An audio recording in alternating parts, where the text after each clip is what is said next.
Le show de moto vous est présenté par Honda, Yamaha et Suzuki.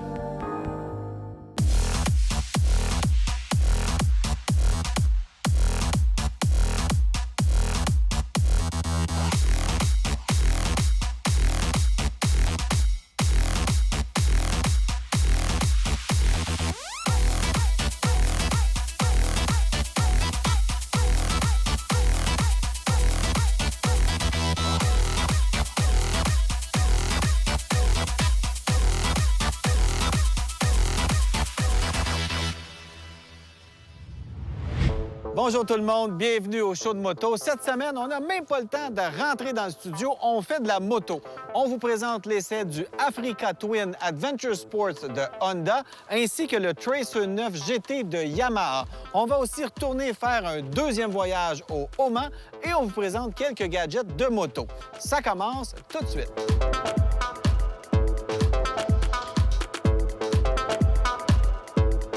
Si vous faites de la moto et vous voulez découvrir des nouvelles routes, il n'y a rien de mieux de s'équiper d'un bon GPS, mais un GPS conçu pour la moto, c'est encore mieux. On vous a déjà parlé des Garmin Zumo. Il y a du nouveau chez Garmin. On a le Zumo XT qui est sorti récemment. Vraiment, on est complètement ailleurs avec ça. L'écran est beaucoup plus visible. C'est un appareil qui est résistant, évidemment, à l'eau, à la poussière, aux vibrations. C'est vraiment très tough comme appareil. Et le XT est conçu pour la moto, donc il vient avec tout ce qu'on a besoin, le bracket pour l'installer sur votre moto, le filage, etc. Donc, c'est vraiment un appareil complet qui est conçu pour la moto. Et comme nouveau gadget dans ces GPS-là, bien, on a une fonction qui s'appelle le Loop. Donc, vous êtes, par exemple, chez vos amis en Beauce, vous avez 2 heures et vous voulez aller rouler, bien, vous demandez à votre GPS de vous faire un parcours avec la durée que vous voulez et il va vraiment vous partir de où vous êtes pour aller faire une grande boucle et vous ramener à votre point de départ. Donc, une belle manière de découvrir de nouvelles routes. On a aussi la fonction Bird's Eye qui, elle, va vous donner une autre perspective sur la route. Il y a vraiment toutes sortes de fonctions qui ont été développées et tout ça est compatible avec les téléphones iPhone ou Android. Donc, c'est vraiment convivial. Je dirais que c'est le point qui est ressorti dans mon utilisation, c'est que c'est beaucoup plus convivial. C'est facile de les pairer avec vos appareils de communication.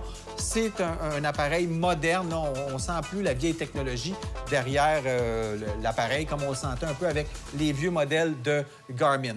On a aussi un nouvel appareil qui est peut-être un peu plus tentant pour les gens qui font de la moto hors route, de la moto double usage. C'est la série des Garmin 700. Donc, il y en a 3, le 700, le 700i, qui, lui, va incorporer les fameux InReach Explorer que plusieurs aventuriers moto utilisent. Donc, au lieu d'acheter 2 appareils, d'avoir les 2 appareils sur son guidon, tout ça est incorporé dans le même. On le voit, il y a un petit bouton SOS, pareil comme sur les InReach ou les InReach Mini. Donc, c'est une belle façon de conjuguer le GPS et la sécurité que vous offrent les InReach Explorer. Et encore une fois, là-dessus, on peut avoir des fonctions qui sont autant de route que hors route. Donc, on peut aller chercher des cartes de sentier, encore une belle visibilité et la sécurité qu'offrent les produits InReach qui est incorporé à ça. Et il y a même un appareil, le 750i, qui, lui, va avoir, en plus du GPS et du Explorer, va avoir une caméra pour prendre des photos de vos randonnées. Alors voilà, c'est ce qui se passe. Il y en a beaucoup à vous dire. Je vous invite à aller consulter le site du fabricant. Et évidemment, ce n'est pas des appareils qui sont donnés, mais ça ajoute tellement à votre randonnée, surtout en moto-aventure, quand on ne sait pas trop où est-ce qu'on se trouve. Bien, avec ça, c'est facile de continuer à s'amuser, à profiter de votre randonnée, à ne pas être stressé parce que vous avez peur de ne pas vous retrouver, de manquer d'essence, etc. Donc, je vous invite à aller voir ça et de vous en procurer un si vous voulez faire de vraies aventures à moto. Restez là, on vous revient après la pause avec d'autres infos moto.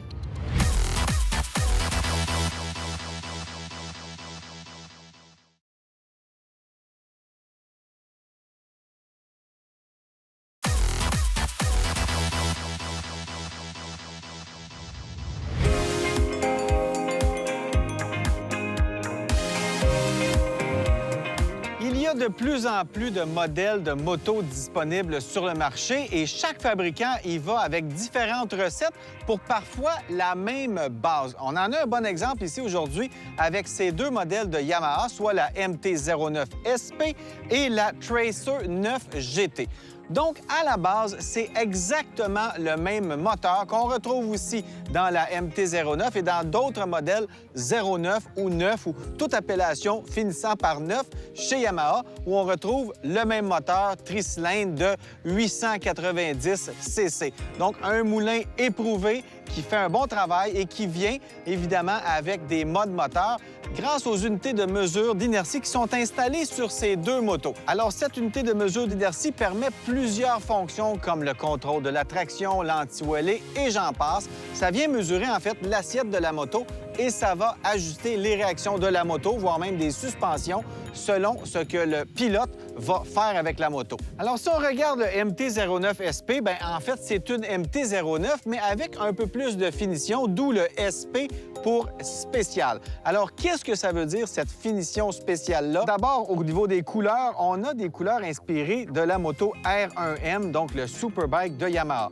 On a aussi mis des fourches KYB qui sont totalement ajustables et on a même une suspension Öhlins sur le choc arrière qui, elle aussi, est complètement ajustable. La MT-09 dans le trafic, c'est une moto qui va très bien. Ça se faufile bien dans le trafic. Elle est courte, elle est agile. On a quand même une bonne emprise sur le guidon. On est un petit peu penché vers l'avant.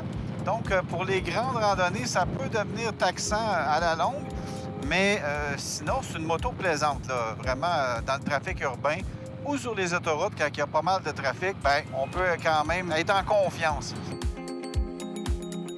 Maintenant, si on regarde la Tracer 9 GT, GT pour Grand Touring. Donc, on retrouve le même moteur que sur la MT-09, mais on l'a vraiment habillé pour en faire une moto de grand touring. On a le pare-brise, les modes moteurs, on a aussi les poignées chauffantes, une belle grande selle, on a des valises amovibles aussi si vous voulez faire des voyages avec cette moto-là. Et ce sont des motos qui ont un comportement vraiment agréable, donc un bon tricylindre qui sonne bien. Ça va être un petit peu vibreux par moment, il faut vraiment s'habituer avec cette moto-là, mais c'est un moteur qui est vraiment capable de se transformer selon le mode moteur qu'on choisit. Et chacun de ces modes-là vient avec des ajustements de suspension pour ce qui est du GT, parce qu'on a une suspension qui est semi-active. Donc, si on est en mode sportif, évidemment, ça va venir durcir les suspensions, ça va ajuster le rebond en conséquence d'une conduite un peu plus agressive. Et bien, vice-versa, si on veut faire de la balade et qu'on met ça dans le mode 3, bien là, tout va être plus souple pour faire du touring seul ou à deux.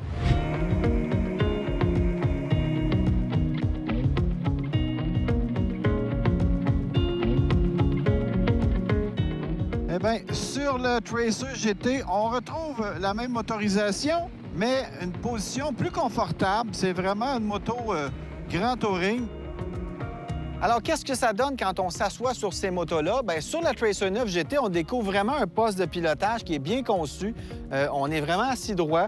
On a les repose-pieds qui sont en bonne position et le réservoir qui est plutôt étroit et le siège aussi. Donc, ça fait que quand on arrête au feu rouge, on peut facilement avoir les pieds par terre parce qu'il y a une ligne droite pratiquement jusqu'au sol, là.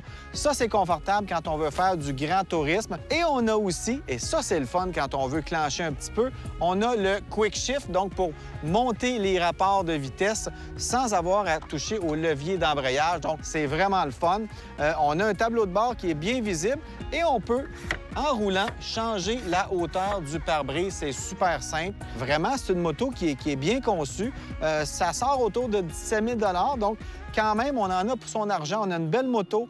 Il y a les deux petits phares à l'avant qui sont un peu petits à mon goût, mais qui éclairent vraiment très bien. Et quand on est sur les bases, bien, il y en a seulement un qui allume.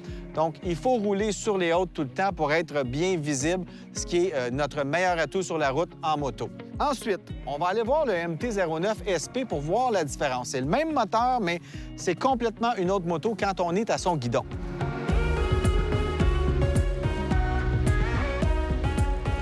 Alors, elle se ressemble pas du tout, sauf si ce n'est du moteur. Quand on le regarde, on le reconnaît. Mais au niveau de la position de conduite, c'est un petit peu pareil, mais beaucoup plus sportif. On est un peu penché vers l'avant. On peut quand même jouer avec le guidon au niveau de la hauteur. Et sur la GT, on peut vraiment ajuster pas mal la hauteur et on peut l'avancer et le reculer. Ça, c'est de série. Il y a des possibilités de faire ça. C'est assez facile de la personnaliser à son goût. Les suspensions ici ne sont pas semi-actives comme sur la 9 GT. C'est vraiment des suspensions qu'il faut ajuster soi-même, mais on a quand même des ajustements. Donc ça, c'est un gros plus. On a aussi le Quick Shift sur la MT-09 SP pour ajouter à l'esprit sportif de cette moto-là qui se veut un peu le Dark Side of Japan. On parle beaucoup de ça dans les brochures. Yamaha s'est inspiré des Japonais qui vont monter des motos. Alors, qu'est-ce qu'on va faire avec la MT-09 SP? Bien, premièrement, on veut une moto qui a du bagou. Hein? C'est une moto qui look bien, qui a l'air un peu customisée, mais même si c'est une moto de série, on va aller s'énerver avec ça. Moi, je suis au guidon de ça. J'aime ça, vraiment attaquer la route. Par contre, il n'y a pas de protection au vent, donc pour faire de l'autoroute longtemps, c'est pas la bonne machine. Et puis, ce tricylindre populaire chez Yamaha, c'est un moteur qui est économique, tellement qu'avec la Tracer 9 GT, quand on fait le plein, on peut faire jusqu'à 350 km sur un réservoir. Donc, on veut faire du grand touring, on veut pas passer son temps à s'arrêter aux stations d'essence, bien, cette moto-là est faite pour ça. Sur le MT-09 SP, le réservoir est beaucoup plus petit, donc moins d'autonomie. C'est une moto pour rouler quelques heures, aller faire une petite montée d'adrénaline. Par contre, si vous voulez partir en voyage quelques jours, une semaine, un mois, bien, le Tracer 9 GT est plus recommandé pour cet usage-là. Alors voilà, vous voyez qu'on a quand même le même moteur, mais avec différents emballages. Ça fait qu'il y a plusieurs fabricants qui utilisent cette méthode-là aujourd'hui. On développe un moteur, ça coûte très cher. Ce qu'on veut faire chez le fabricant, c'est exploiter au maximum notre investissement pour le développement du moteur. Alors, on va l'enrober de différentes façons. Alors, c'est peut-être un jeu que vous pouvez faire quand vous rentrez chez un détaillant de moto. Regardez les différentes déclinaisons du même moteur et de leur emballage et vous pourriez être surpris de ce que vous allez retrouver.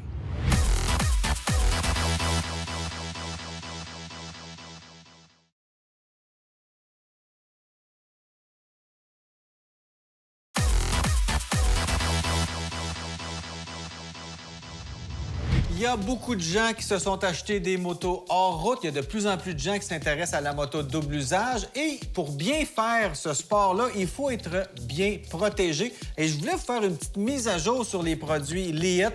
Les premiers produits Leatt étaient les collets cervicaux qu'on a découverts il y a peut-être une dizaine d'années environ. C'était vraiment assez imposant, assez lourd et peu sophistiqué, il faut le dire, et ça se vendait très cher. Mais là, on est vraiment rendu ailleurs aujourd'hui. J'ai le tout dernier modèle. Regardez si on le compare en termes de poids. C'est vraiment pas la même chose. Ça pèse pratiquement rien. On a un modèle en carbone. Et on a vraiment peaufiné le produit chez Leatt, autant le collet cervical que la gamme de produits qui s'est étendue. On a vraiment une panoplie de produits. On a les protecteurs pour la poitrine, les genouillères, etc. On a même des vêtements Leatt aujourd'hui. Mais un appareil comme ça, pour ceux qui se disent, à l'époque, on entendait « Ah oui, mais si tu tombes, tu vas te briser les clavicules, c'est plus dangereux, c'est pas confortable ». Il n'y a rien de ça qui est vrai aujourd'hui avec un collet cervical comme ça. On le sent pratiquement pas. Tout est articulé aussi et tous les produits Leatt sont faits pour travailler conjointement pour vous protéger. Alors, je le conseille fortement aux gens qui sont pas sûrs, qui disent « Ah, peut-être que je serai pas confortable ». Essayez-en un, c'est vraiment confortable et ça prend pas de temps. On vient vraiment, on a un bouton comme ça, on se met ça autour du cou, on referme et voilà. Ensuite, on peut l'oublier pour toute la journée. J'ai roulé des heures avec ce collet cervical-là et il n'y a aucun problème de confort.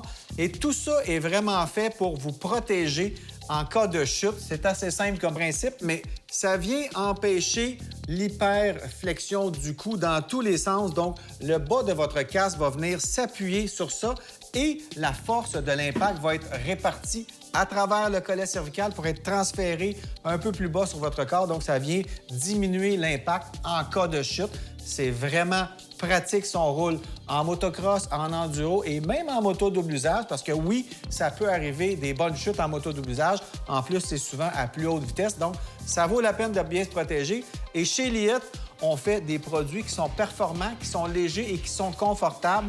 Par exemple, souvent, des chest protectors en bon français, c'est un peu chaud, c'est un peu pesant.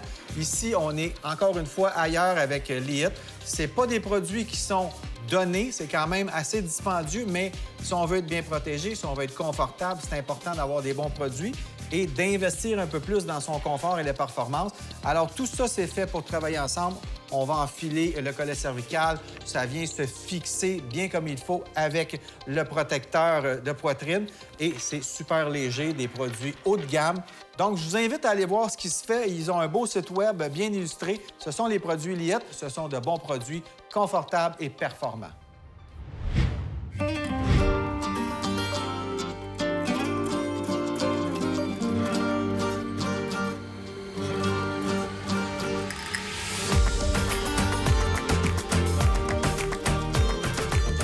Je referais ça n'importe quand. C'est vraiment été un pays fantastique.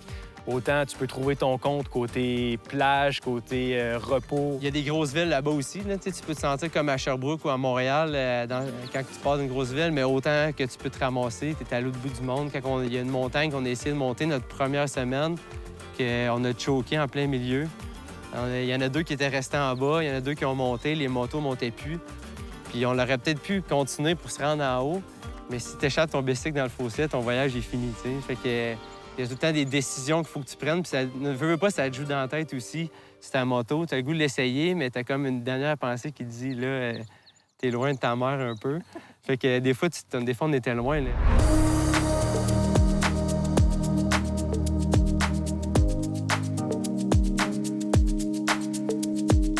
Je dirais que l'accueil des gens, c'est la plus grande surprise qu'on a eue là-bas. On s'était fait dire par la personne qui nous louait les motos que ça allait probablement être les personnes les plus gentilles, avec la meilleure hospitalité qu'on a avoir vue dans toute notre vie. On a pris ça avec un pas de recul, puis en une journée ou deux, on a réalisé que c'était vraiment des gens extrêmement gentils. Vraiment, ça a bien été. Je conseillerais cette place-là à n'importe qui. C'est facile. Nous autres, on s'est prévu 1 mois pour ce trip-là. On atterrissait à Dubaï, on prenait le moto à Dubaï, on arrivait au Oman, qui était, à 2 heures de route. Tu peux le faire en straight line, là. Puis ça va te prendre 5 jours, 5-6 jours. Mais si tu veux vraiment faire de l'aventure, 1 mois, 1 km, ça a du bon sens. Ce que ça m'a coûté pour aller au Oman, je dirais autour de 1 000 pour le billet d'avion. Côté budget, tu te le prévois d'avance. Puis rendu là, ben t'es là une fois dans ta vie. Fait que c'est sûr que c'est pas le temps de trop cheaper. Mais vu qu'on dormait en tente souvent, qu'on se faisait de la bouffe, on a mangé des ramen en masse. Quand venait le temps d'arriver, qu'on avait un bel hôtel, puis on avait accès à de la bière en fût, parce que là-bas, il y a beaucoup de bière au Oman, là. Ça, je vous l'annonce. Fait que là, quand il y en a, si elle est 25$ la bière, tu te la payes, tu sais. Tu te joins pas, là. Les prix de la nourriture, c'est à peu près la même chose qu'au Québec. Pour ce qui est des motos, on payait 55 US par jour pour la moto. Les prix étaient assez raisonnables, là, vu la qualité de moto qu'on avait. Si on compare ça à l'Europe, c'était pratiquement 3 fois moins cher que ce qu'on pouvait avoir en Europe. Donc, ça a été assez abordable. Je dirais qu'en tout, pour le voyage, ça tourne peut-être autour de 4 000 là, avec tous les équipements pour 1 mois. Là. Tout le monde peut faire ça, un voyage aventure. Il faut juste que tu te fasses confiance puis que tu t'enlèves un peu des standards, mais ça fait tellement du bien de vivre des petits stress de même. Personnellement, moi, c'est pratiquement maladif. J'ai le besoin de partir. Je suis dans l'avion en revenant. Je pense déjà à mon prochain voyage. Ma blonde, des fois, elle trouve ça un peu too much. J'ai toujours besoin de partir. Je pars depuis peut-être 5 ou 6 ans. Je pars 1 à 2 fois, des fois 3 fois par année. Fait que tant que j'aurai pas d'enfant, je vais peut-être continuer sur le même pace pour les prochains 2, 3, 4 ans.